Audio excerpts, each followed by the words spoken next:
Mum, I sat and I waited. I stayed up all night to come up with something I could write. Something that I could use and turn into a song I could sing and that you could sing along. That whenever you were home, sitting all alone, thinking about me, you could just turn it on.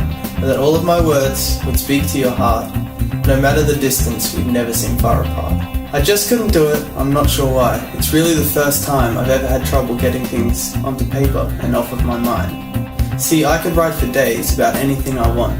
It's like something about rain or a frog who lives in a pond. But when it comes to you, my mind, it just stops. So I started to think of the memories that I had of you and me, and honestly I'm glad. Though I was never the perfect child, not even close, I kicked you when you were down, but you never let go. So for that, all I can say is that I love you, Mum, and I want you to stay in my life forever. Don't ever go away. I think about you daily, and it'll forever be that way.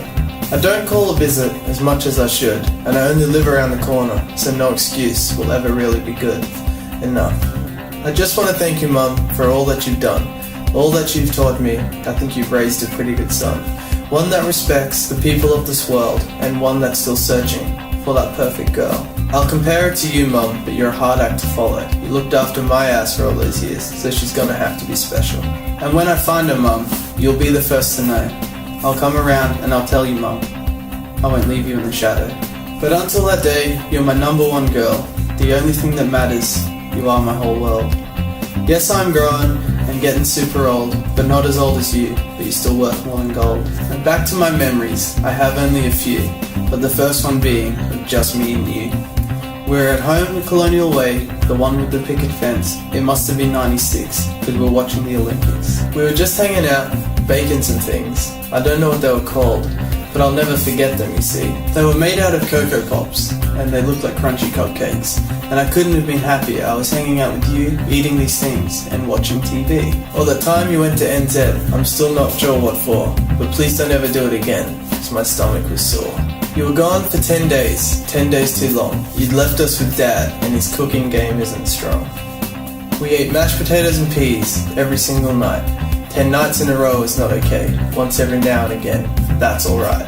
So the next time you took us with you all the way to NZ, we met your family, saw your home country, but I was more excited for what was to happen next. See, after Dad left, you would have done anything to make us happy. You would have stood on your head while rubbing your tummy.